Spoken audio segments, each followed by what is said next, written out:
Well, hello everybody. I'm excited to be able to share with you today Yotun the Barbarian here on Legends of Novus.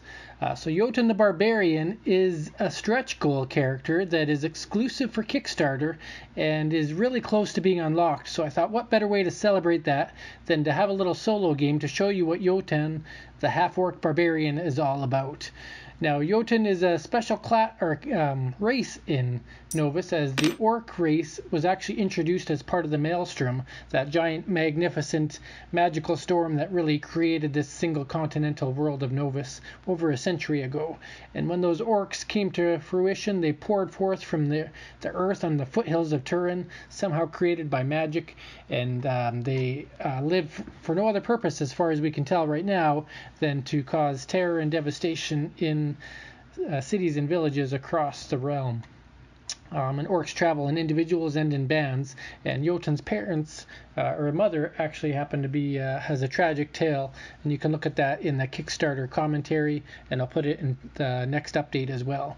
But what he's done is, since he's been the age of 10, he's been kind of growing and learning and hunting and scavenging here in his homeland in Serenity Lake, where he was hiding out with his mother before she passed away. And now he keeps on traveling the world. And when we start the game of Novus, he's going to be in Vase City like any other character, because we don't want to break the way the rules work too much.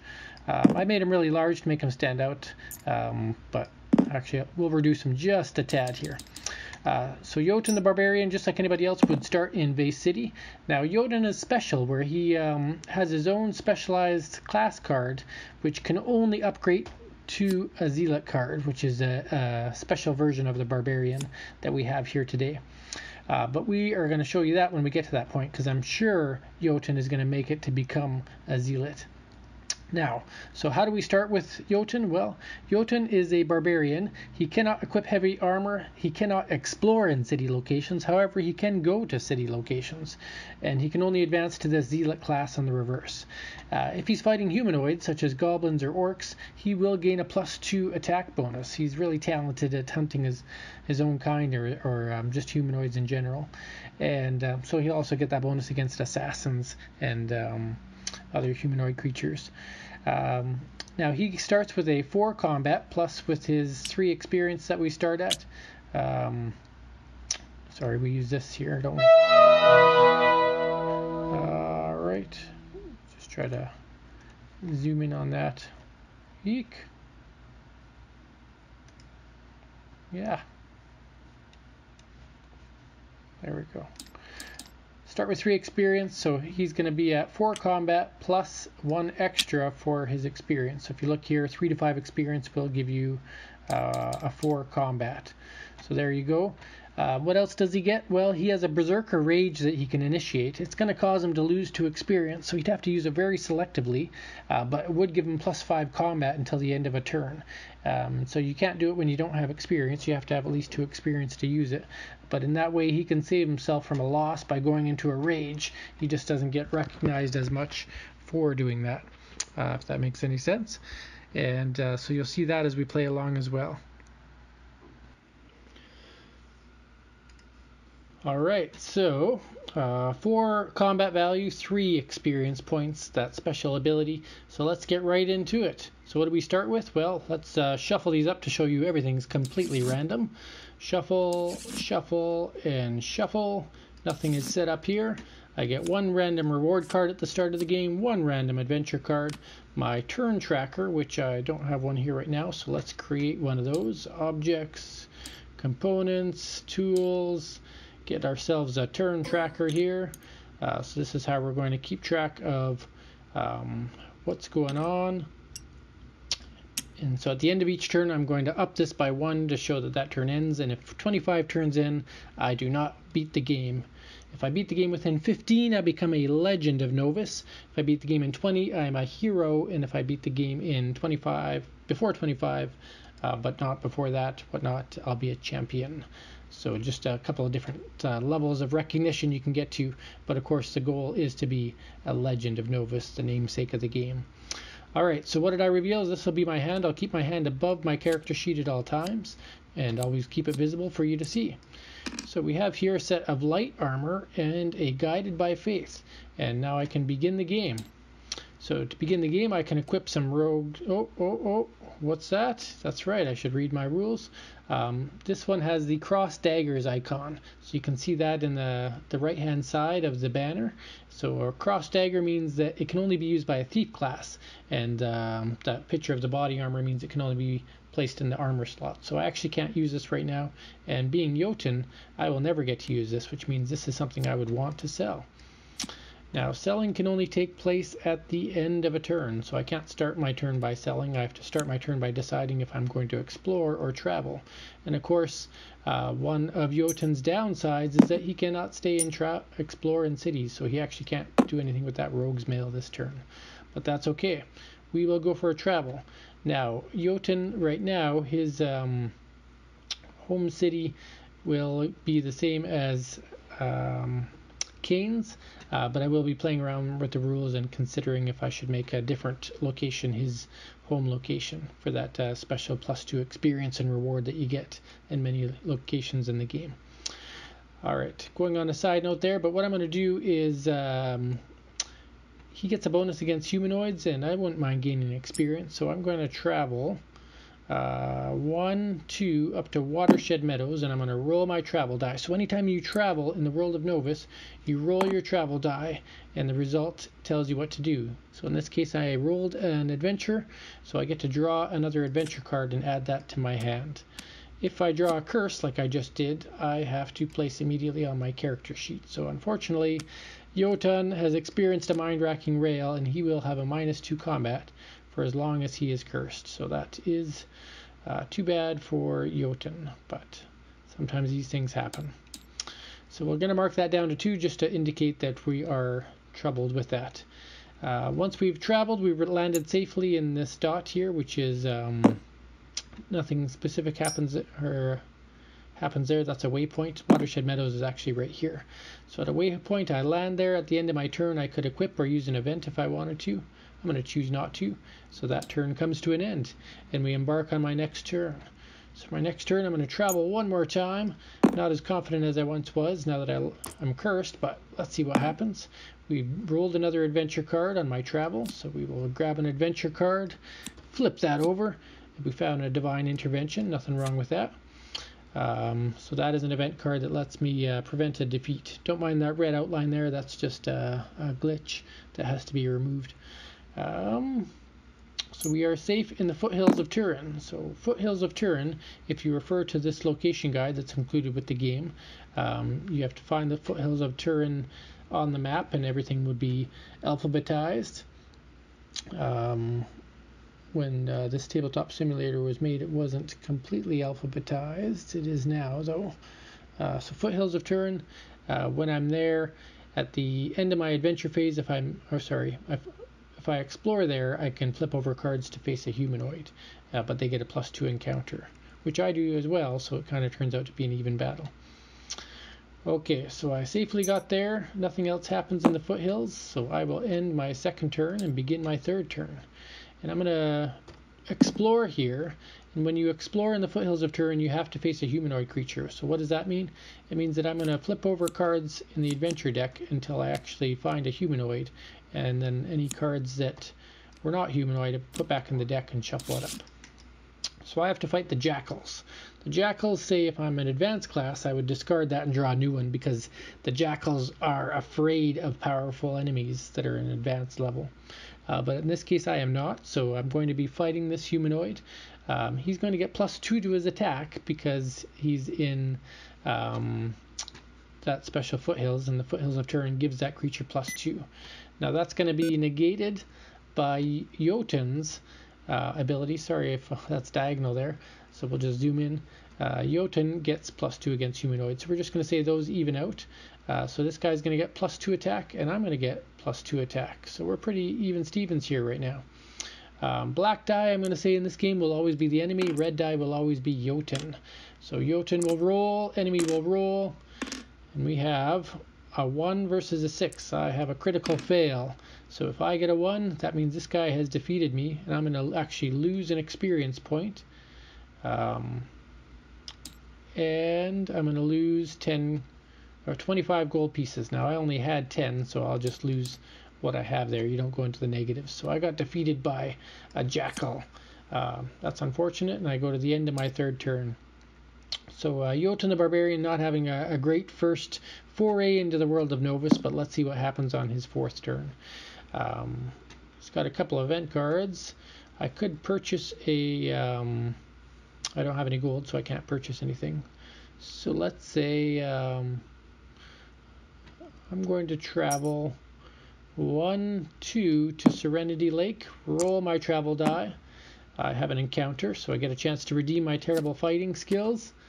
And I'm going to fight an oxen. Now an oxen is a +5 attack, but it's a humanoid, so I'm going to get a bonus against it. So, and the oxen are an enslaved race of Novus, so you'll see here their ability is that you don't have to fight them, because normally they're not going to fight against you if you choose not to. But Yotun doesn't know a whole lot about the oxen. It looks like a frustrating race to fight against. It looks dangerous, so he's just going to charge right in with his crazy enraged self and see what happens. So I'm going to get my +2 attack, but 2 more against a humanoid, so I'm going to have a +4 against his +5. Now I do have an event that could give me an extra +2 attack this turn if I wanted to, but you don't have to use those kind of cards until after you roll the dice. So my +1, roll that die. I have a... sorry, I have +4, so I have 10, and the enemy has 1 + 5 is 6. Now, enemy doesn't get critical fail, but I still beat him naturally. So when I defeat the oxen, I will gain 2 experience, so I'm going to at least be back in the positive compared to where I started the game. And I don't get any other victory points. I don't get any rewards or money, because being an enslaved race, they don't have anything to gain. Alright, so that puts me in Serenity Lake. I successfully traveled there, fought the creature on my way there. And Serenity Lake on the bottom left says that at the end of your adventure phase, if you're on Serenity Lake, you gain an experience point. So what does that mean? That means right now I gain 1 experience point. And that will be the end of this turn. So we're at the end of turn number 4. Now, one thing you want to watch when you're playing Legends of Novus is your experience points, because as soon as I get to 6, I'm going to get 1 more combat boost. So you're always getting combat increases based on your experience. I actually might have misread my combat, because I should have 4 minus 2. I should have 2 plus 1. So I should actually have 3 right now. Alright, so on my next turn, I'm going to explore again because I can. Now, when you explore in Serenity Lake, it says battles cannot take place in this location. If I were to draw an encounter card during this phase, I just discard it. So when you explore a location that doesn't have any specific explore, what you do is you flip over the top card. If it was an encounter card, you'd have to fight it. Otherwise, it goes directly into your hand. So we'll put that there. And then the second part of your explore phase is you can choose to draw an adventure or a reward card. And I'm going to choose to draw a reward card. So there we go. I found some gold pieces there in my travels. And you'll see that you get treasure in both the reward and the event deck, because I want to make sure that there's different ways to accrue treasure in this game. Now, you don't get that treasure automatically. You have to redeem those cards by discarding them, and then you would add it to your treasure. Because in some cases you may want to save these cards for a special ability that lets you discard cards, for example. Barrack is a good example of that, where if you discard 2 cards, you can summon a wolf ally. Alright, so I've got 5 cards in my hand, which I'm allowed to have. I'm ending my adventure phase in Serenity Lake, so I'm going to gain another experience point. Whoops. Another experience point, bringing me to 6, so then my combat is now officially 4. And at the end of my turn, I can't sell anything. I'm going to choose not to redeem anything, so I'm going to end turn 5. Alright, what can we do now? Well, we can flip this guy over. Now he has to figure out what else he wants to do. He's going to travel south to Nost, and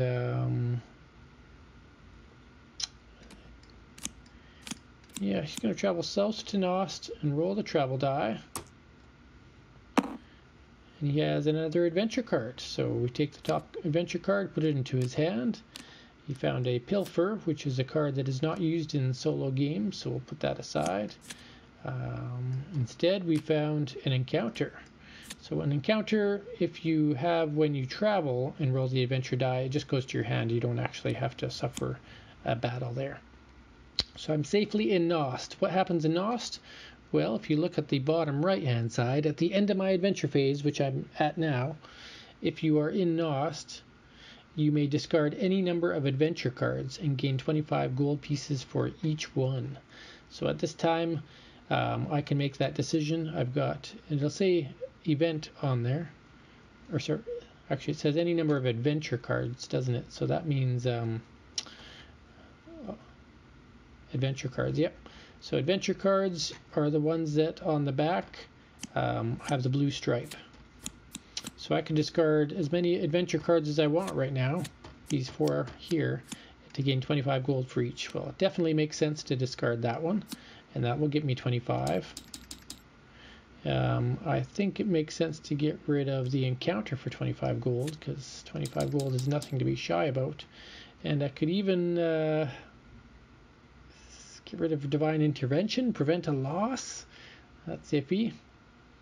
I'm Guided by Faith, but that one actually gives me experience and a bunch of other cool things. So I'm going to save the Divine Intervention, or sorry, the Guided by Faith, and discard the Divine Intervention. So all of a sudden, boosted right up to 75 gold pieces by that discarding of event cards.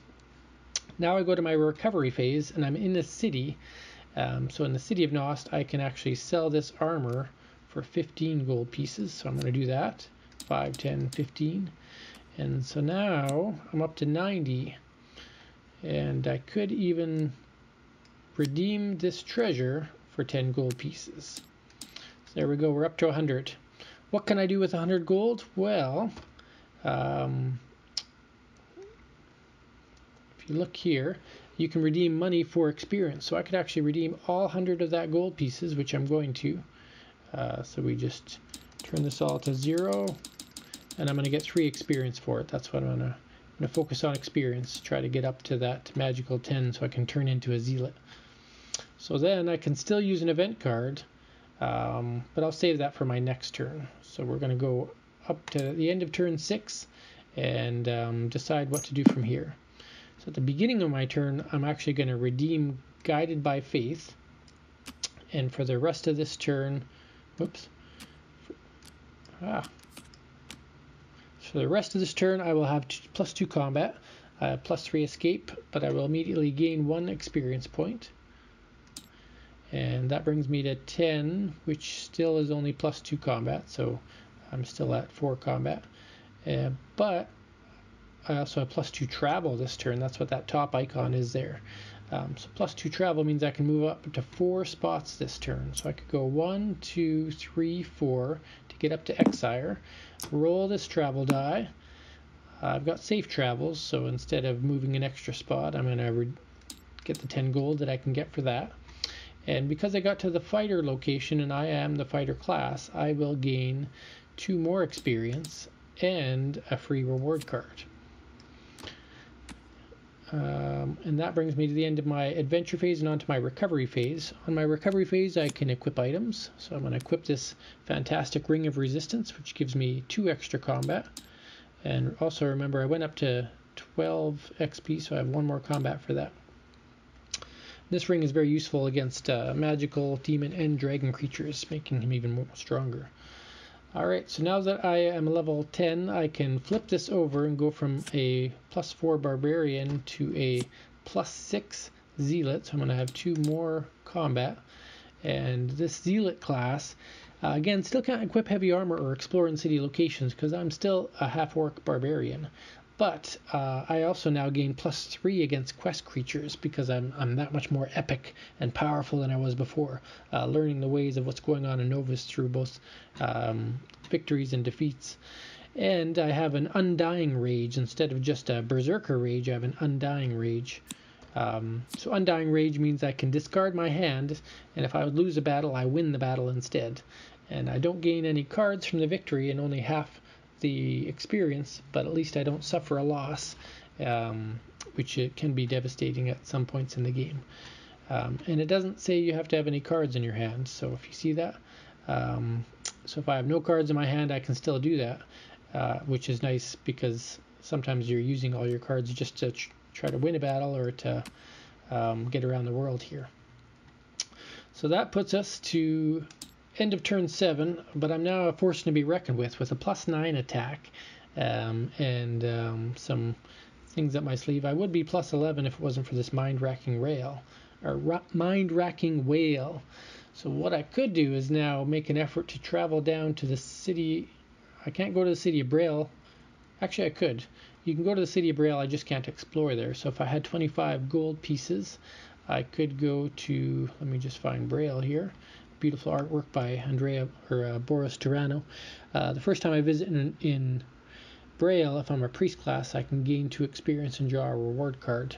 There is a new ability that should be on there that says you can pay 25 gold pieces if you're at Braille to get rid of a curse. And then the other place you can get rid of curses is at Aura's Altar on the top left.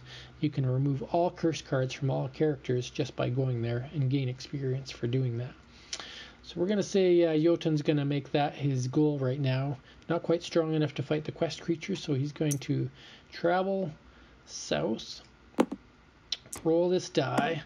He has a safe travels, so he's going to actually travel an extra one and actually use that ability this turn to go to the Flooded Plains. And the Flooded Plains is a travel location that just says you cannot travel past the Flooded Plains the turn that you are on it. So I wasn't going to travel past it anyway, but it is impactful to players sometimes. So that brings us to the end of turn 8. We're going to go on to turn number 9. I'm going to keep on traveling. 1, 2 to the ridges of Kedar. Roll that travel die. We have an encounter. So Yotun is going to battle against Nature's Nemesis. This is a magical creature, so automatically remember that my Ring of Resistance will give me a 2 bonus.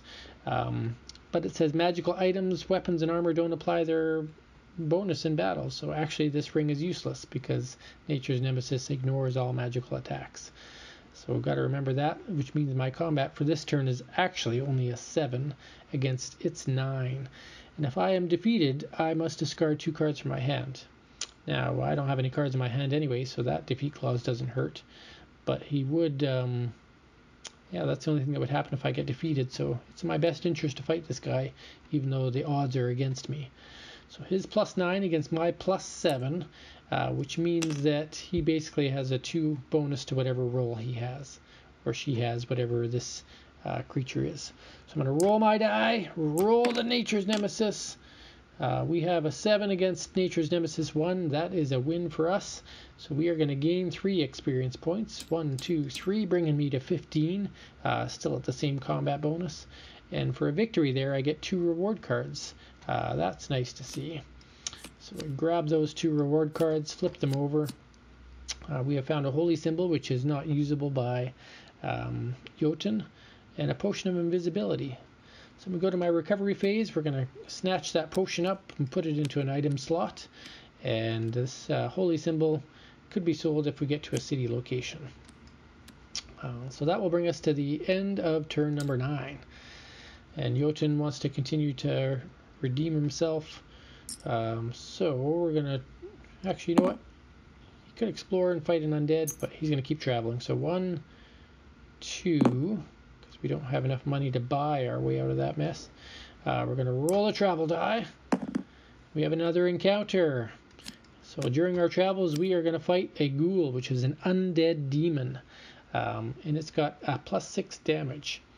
Now it's going to do a paralyze action. So you can see that action icon, which is a D10. It says paralyze. I have to roll a D10, and if I roll less than 6, it means that it's got a paralytic touch on me. I rolled a 6. I didn't roll less than 6, so that paralyze did not work on me. So that ghoul is just going to have a straight 6 attack. And I have a +9 attack. This is a undead, so this doesn't do anything special. So my +9 against the ghoul's +6. We'll roll the ghoul first. So the ghoul has a total of 9. And I have a total of 17, so I have defeated the ghoul. No problem there. Yotun just smites him a couple of powerful fist strikes because he hasn't, maybe he's just using a stone axe. He doesn't have any recognizable weapons. But he smashes the undead demon, gains 3 experience points for that, and will gain a reward card. I should say adventure and reward cards. That's another typo. I've already fixed it in the game, but haven't fixed it on this TTS version yet.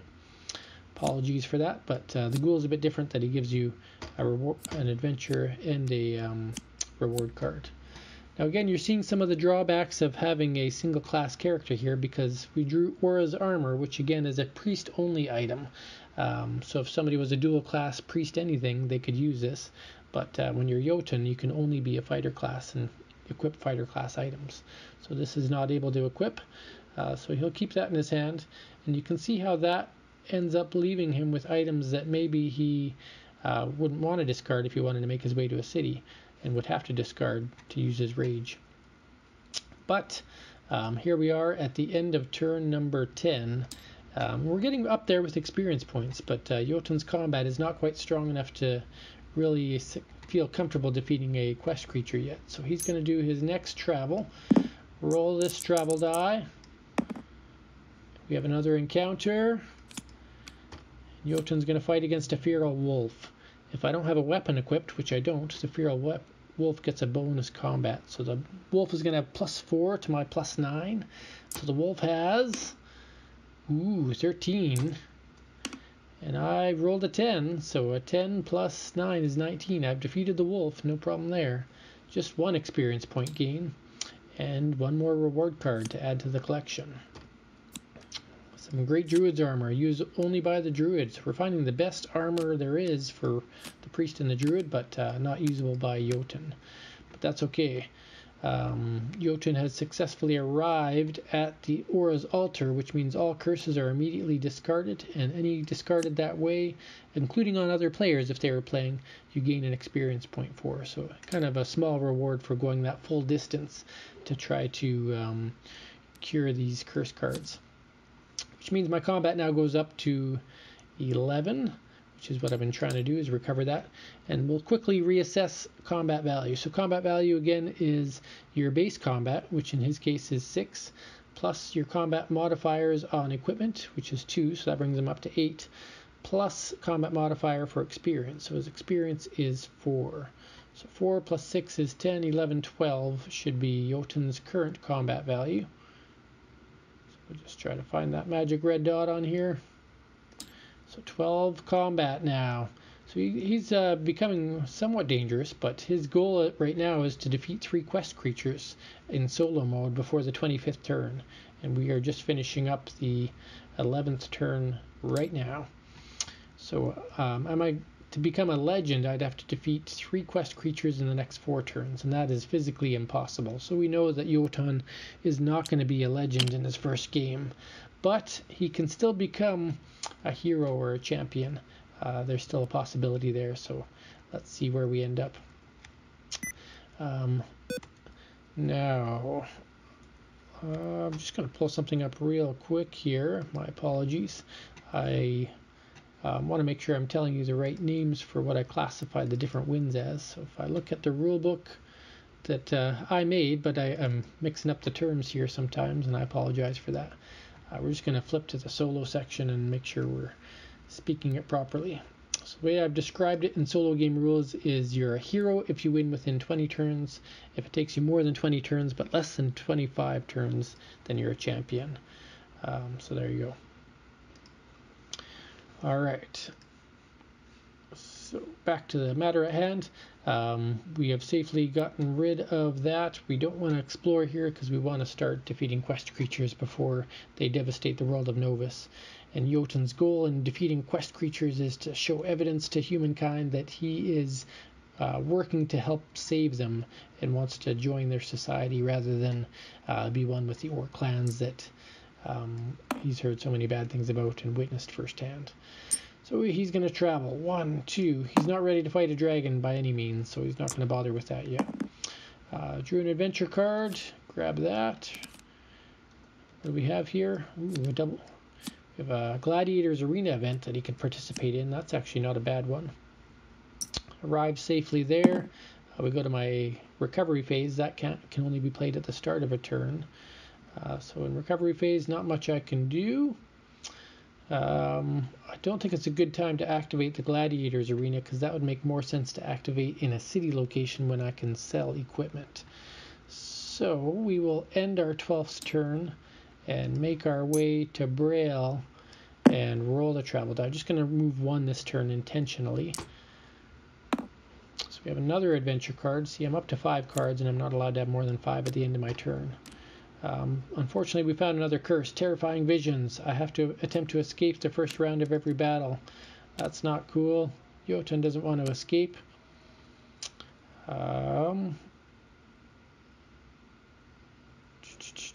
Draw creature battle, draw creature battle, draw creature battle. Okay. So we are cursed again as we dig through this adventure deck, and he has to attempt to escape the first round of every battle until he gets rid of that. Now we're on the end step. I'm going to, while I'm in Braille, sell this for 15 and sell that for 25. So that's going to be 40 more gold pieces for Yotun. 5, 10, 15, 20, 25, 30, 35, 40. And we'll sell that for 5 as well. Alright. So, the end of the 12th turn. Is there anything else we can do here?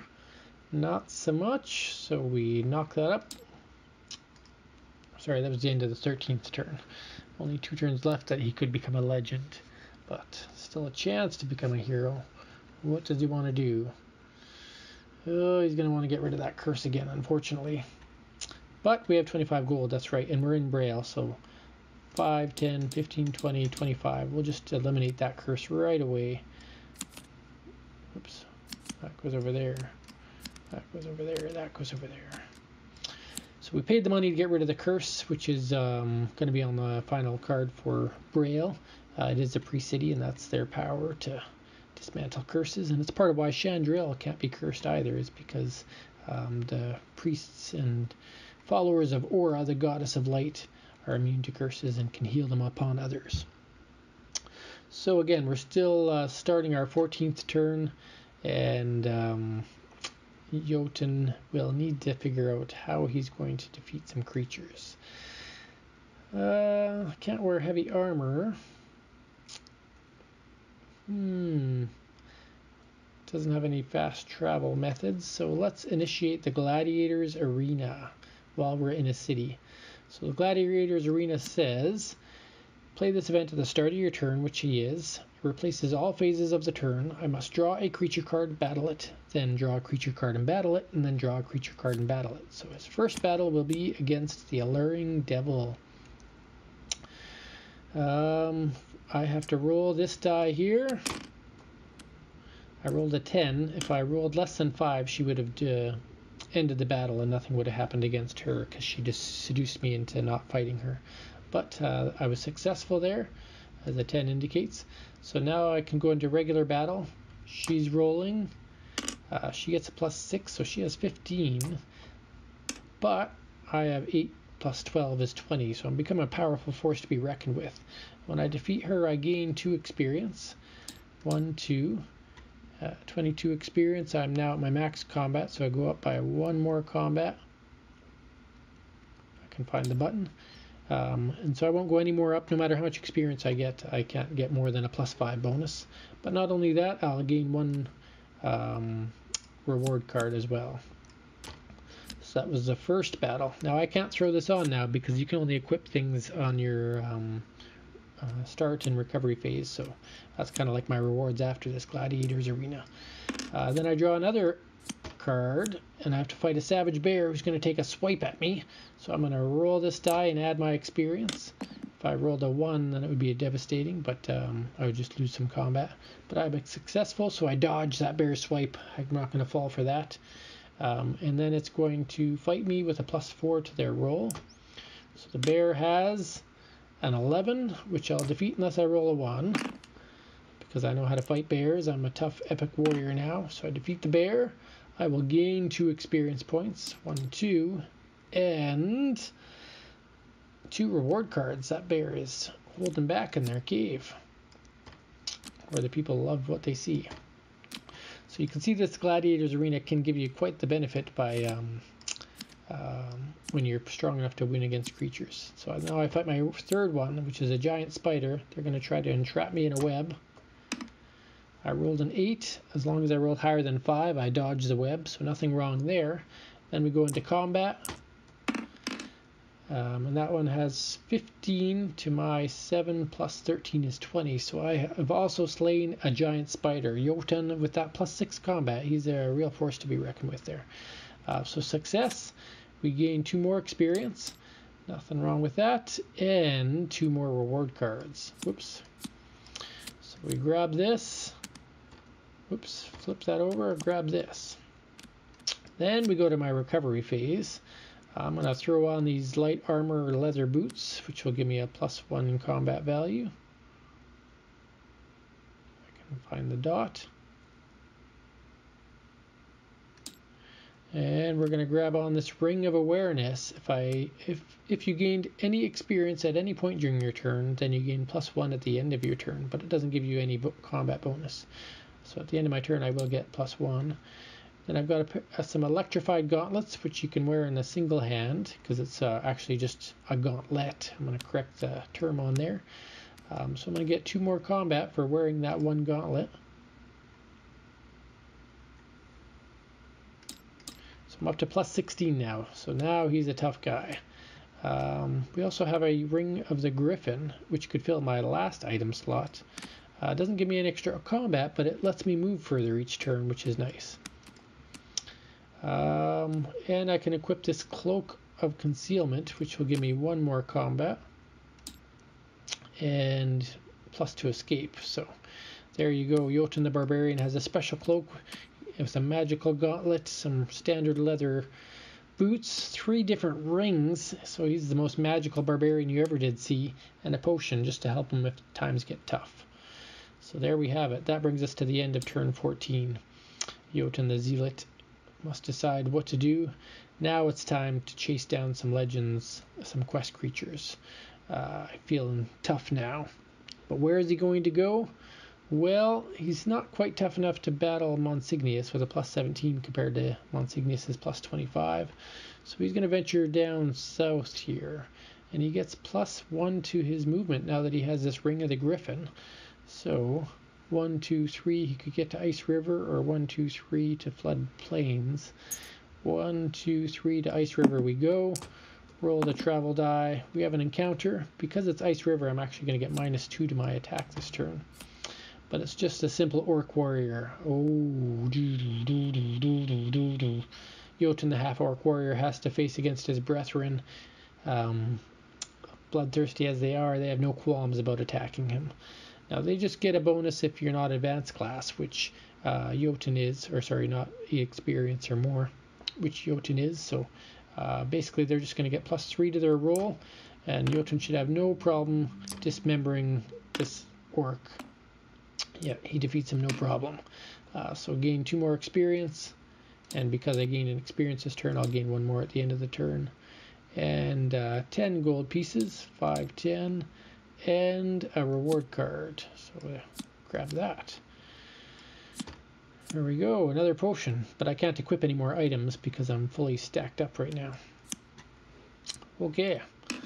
So we're at 30 experience. Doesn't matter how much more experience I gain now. It's all about trying to actually become a legend by defeating the bad guys of the world. I could run around and fight these little guys all day, but they're not what are going to make me a Legend of Novus.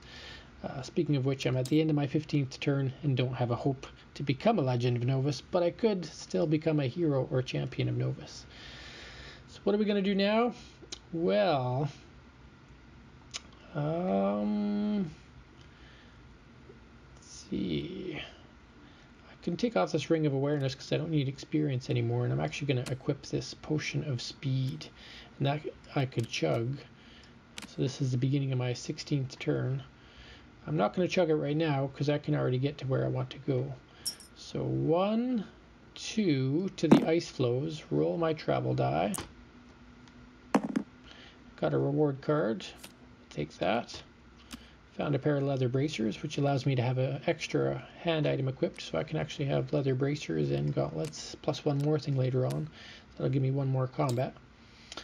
And so I'm safely at the ice flows. Nothing happens until I can explore there. It actually takes me a turn to do that, where I'm going to fight against Kronig next turn. And nothing else I can do this turn. So here we go. Our first quest creature battle against Kronig, the Ice Giant. Some classic art there by Andrea Botera. This is unique to the Legends of Novus. Look at that scar on his chest. Some kind of axe must have gone through him, and he's still grinning wickedly. Alright, he's going to initiate a hailstorm. I have to roll an action die and add my XP. So roll an action die, add my XP. So 4 plus 30 is 34. If I got less than 20, I would lose the first round of battle. So you can see, fighting him early in the game, you'd probably lose just from that hailstorm alone. Animal allies don't add their combat, so the druid is a bit tougher against this guy. So basically he's going to have a plus 16 combat to my plus 18. So we're going to just, and when it comes to these quest battles, it's best of 3. So Yotun against Kronig, he has to win the best of 3 rolls instead of just a single roll, just to represent that this is a more epic battle. So the first battle, or first round of battle, Kronig has 25 and I have 20. That's not good. 20. What can I do to help with that? Ooh, I could use a potion. I could break my gauntlets.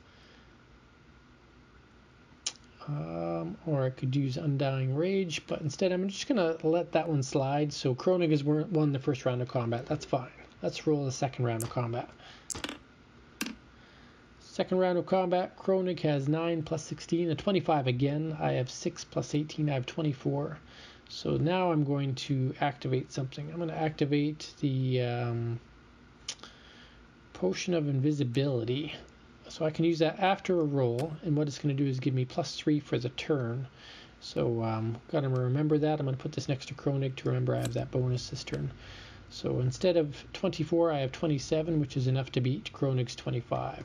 So now it's 1-1, and we're on to the final round of combat. Shake this up. Shake this up.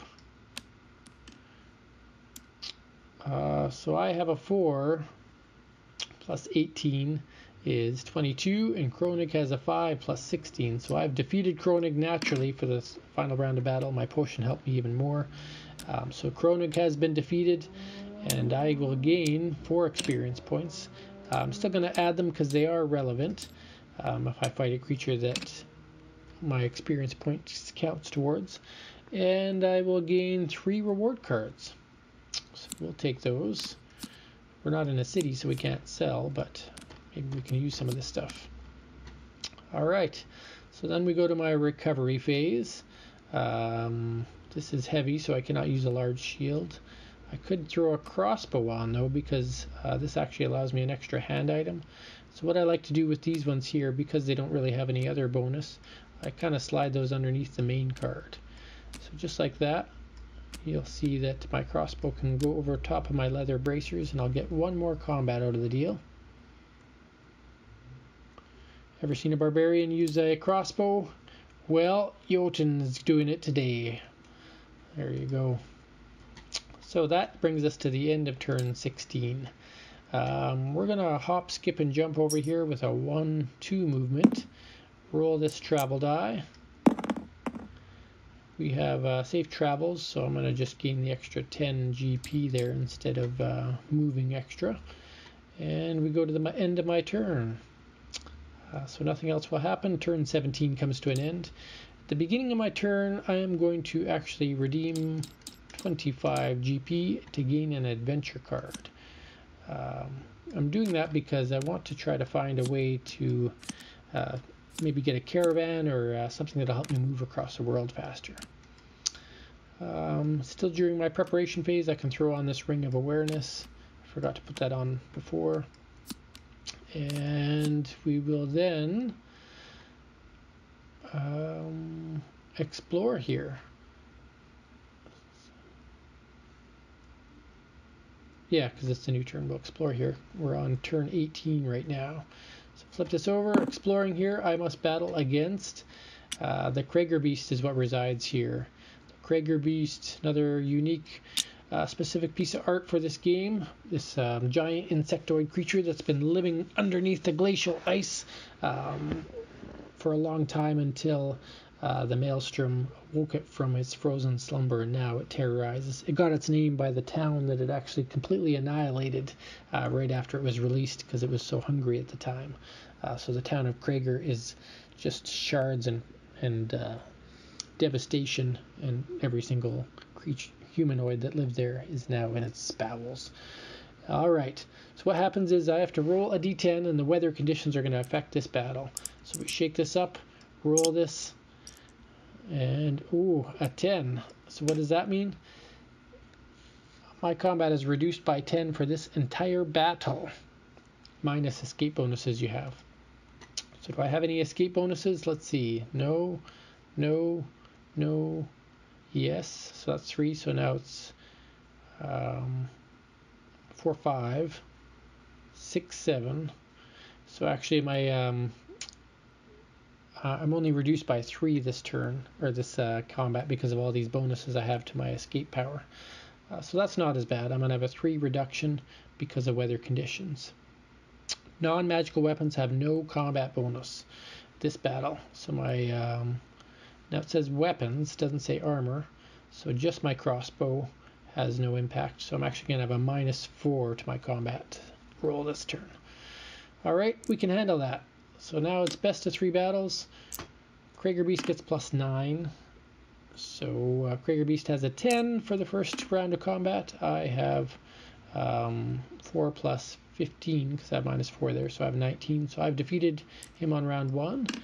Round 2 of battle, Krager Beast has a 13.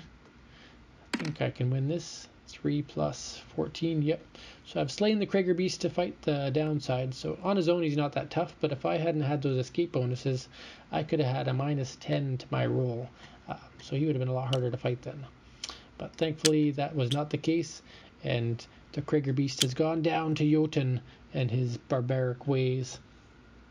Alright, so I will gain 3 more experience points, and actually I'm going to gain 1 more because of that ring I'm wearing, and I will obtain the Krager Shield. So the Krager Shield is a special piece of equipment that actually I'm going to search. I might have put it inside this deck by mistake. I know what it looks like if it's in. Whoops.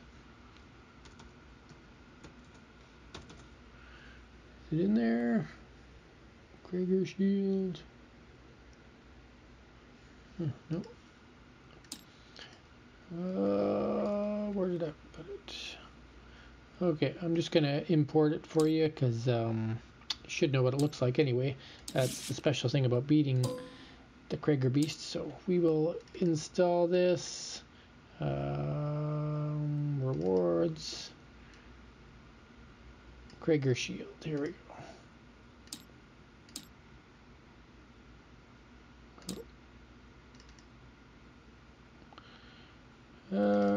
Card backs.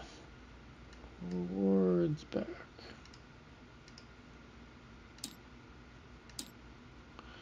Alright. Where did that Krager Shield go? Right there. So this is what he gets for defeating the Krager Beast. It is a heavy armor, so he can't wear it, but it's worth 50 gold to sell, so that's pretty awesome. And for characters that can use it, they get a nice little bonus there and never suffer from tragic fails. Did you see that? You do not suffer tragic fails. That is a fantastic card to have if you don't like rolling ones. So he obtains that shield. Alright, that brings us to the end of turn 18. We have 5 cards in hand, so we're good there. 2 pieces of armor that we can't wear. We do have a quest for death, which would be useful if you were going for a quest victory, or just needed extra XP, neither of which Yotun needs this game. So at the end of turn 18, we're on to turn 19, and Yotun has to decide where to go.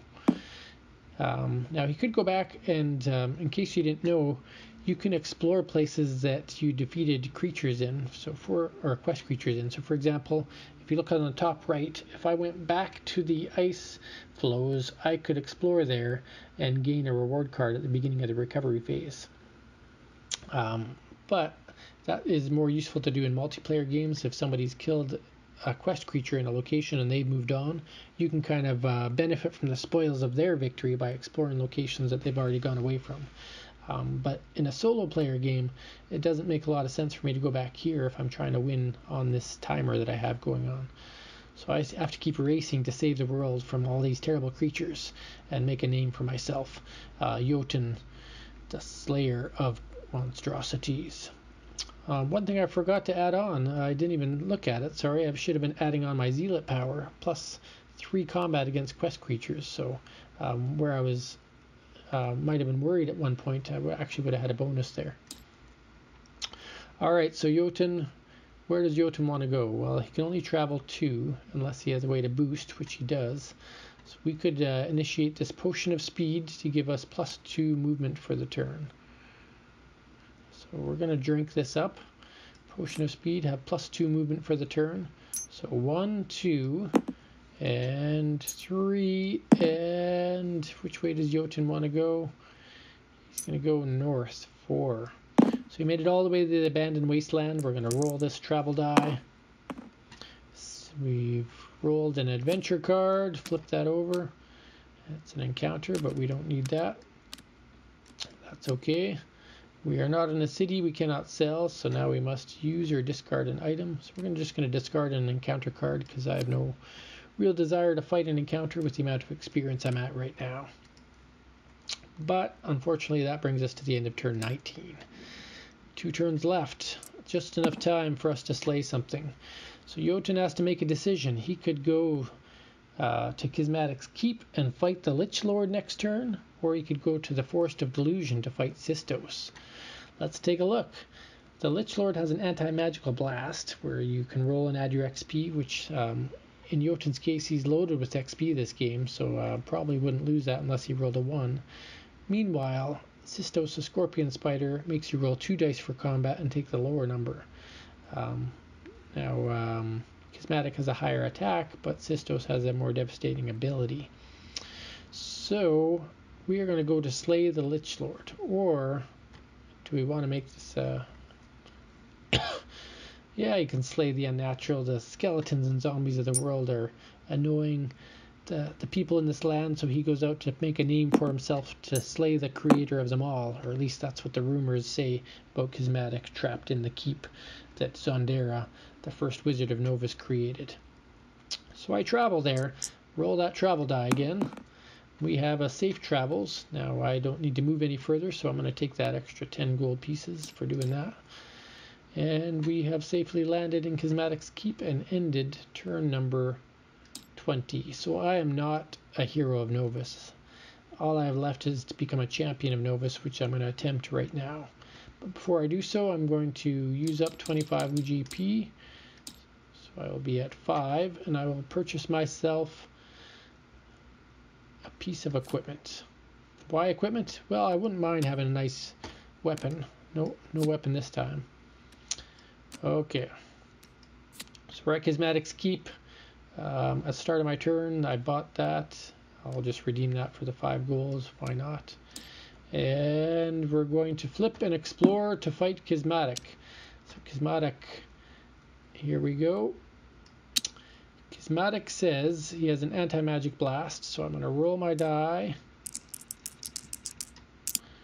And the roll is 5 plus 38 is 43. It's not often you see experience points that high. So I don't suffer from the anti-magic blast. If I had an undead ally, it would not add its combat value. Really, the undead ally could only be obtained by the Necromancer, or there's one other thing happening soon, but not revealed yet. And he gets plus 17 to his attack. Now, Yotun, on the other hand, gets plus 22 because he's fighting a quest creature right now. So plus 22 combat. So 22 to 17, that means I get an extra 5 over whatever they roll. So that's a pretty good chance. I think this guy's going down. So there we go, 8 against 6. And if you look here, you can actually automatically win. If you would lose a battle. So even if he lost, he's going to win the game. But I beat him on that roll, and we're just going to fight him naturally. Beat him on that roll. So Yotun the Half-Orc Barbarian is victorious against Kismatic the Lich Lord. Alright, how do I get rid of that failure? Jeez. Alright, so, and that's during the 21st turn. So in 21 turns we have taken Yotun from 0 to a superhero. He's a champion of Novus, equipped with powerful rings that he's found on his journey, a griffin that let him fly far and fast, a pair of leather boots strapped on, some leather bracers and a crossbow, a cloak of concealment to help protect him and hide him from his enemies, electrical gauntlets that he could have burst to give a boost, ring of resistance that was powerful against magical demon and dragons, and he is known as the slayer of the ice giant, the Krager beast, and finally the Lich Lord. So congratulations, Yotun, on your first foray through Novus. You have shown how victorious you can be.